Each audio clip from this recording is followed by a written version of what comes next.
Oh non, la matza. Ras-le-bol de la matza.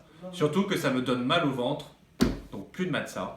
Moi, je vous propose aujourd'hui de faire un autre plat, de faire quelque chose qui va ravir vos papilles et qui est très simple. On va faire des gnocchi di patate. Et donc, on va voyager en Italie pour ce plat. Et donc, à tout de suite. Et par la magie, tous les ingrédients sont prêts sur la table. J'adore cette magie. Alors, pour ces gnocchi di patate, vous voyez cet étrange ingrédient, mais qu'est-ce que c'est? C'est simplement de la purée de pommes de terre surgelée que j'ai pris chez un grand distributeur de purée de pommes de terre. Parce que, effectivement, on peut prendre de la patate, mais on peut aussi le faire directement, directement sans la corvée, d'éplucher, de faire cuire les patates et tout. On gagne un temps fou. Donc, pour ceux qui sont pressés, je vous recommande de prendre cette purée de pommes de terre que j'ai prise donc, chez Picard. Là, j'ai 500 grammes. Après, là, j'ai 125 grammes de fécule de pommes de terre. Alors, quand c'est pas Pessard, vous prenez de la farine et c'est très simple. Sinon, là, donc fécule de pommes de terre. Ensuite, 30 grammes de parmesan, 30 grammes de ricotta, 30 grammes d'épinards que j'ai blanchis auparavant et hachés, un œuf, on utilisera le jaune, et du sel. Et avec tout ça, on va faire rapidement nos gnocchis. J'ai donc cuit la purée de patates au micro-ondes. Donc, vous voyez, j'aurai pas de galère en plus pour faire mon écrasé de pommes de terre. Elle n'est pas particulièrement liquide, hein, comme vous pouvez voir. Je rajoute ma fécule de pommes de terre et je vais mélanger tout ça. Je vais rajouter mon parmesan, je vais rajouter ma ricotta, et je vais rajouter mes épinards blanchis. Ça va donner une petite couleur verte sympathique au gnocchi. Et on mélange à nouveau.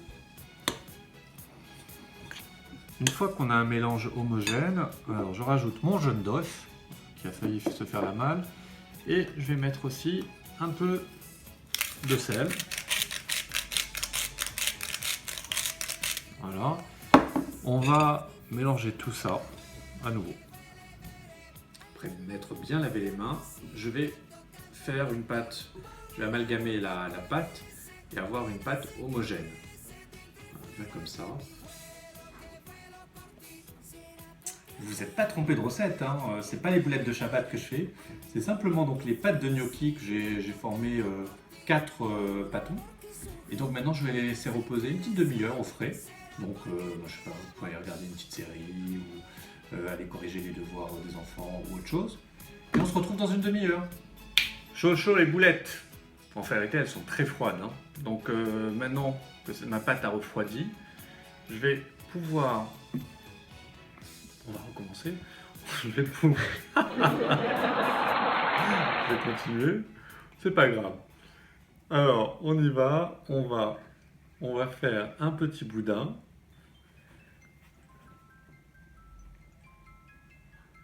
Eh ben, ils sont durs à faire les boudins. J'ai mes boudins qui sont prêts. Alors, il faut être très délicat et pas faire avec toute sa force, sinon ils se cassent, hein. Donc, une fois que vous avez vos boudins, vous coupez des petits morceaux de manière régulière pour avoir vos gnocchis. Et certains pourraient s'arrêter là, ceux qui veulent aller très vite, mais si vous recevez des invités et que vous voulez faire quelque chose de joli et avoir les fameuses rainures des gnocchis, normalement il faut les façonner un à un. Les rainures, elles permettent à la sauce d'accrocher.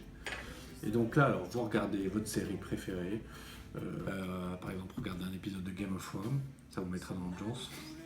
Et donc vous prenez ce gnocchi, vous appuyez au centre, comme ça, et après vous le roulez.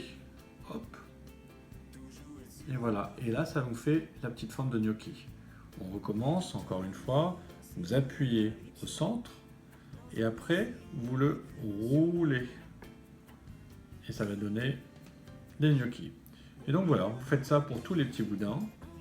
Ah, c'est beaucoup d'amour la cuisine. Et on se retrouve après. Alors voilà, 10 minutes après, j'ai réussi à faire deux plateaux de gnocchi avec 500 grammes de pommes de terre, c'est pas mal, hein, donc ça pour 3-4 personnes à peu près. Et donc maintenant, on va le mettre dans l'eau bouillante. Ça se cuit très très rapidement.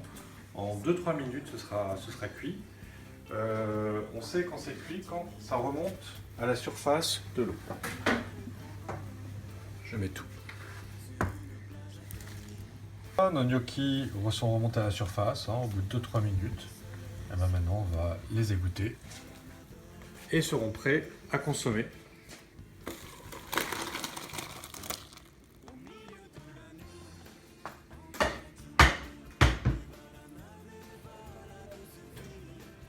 Donc, mon assiette de gnocchi est prête.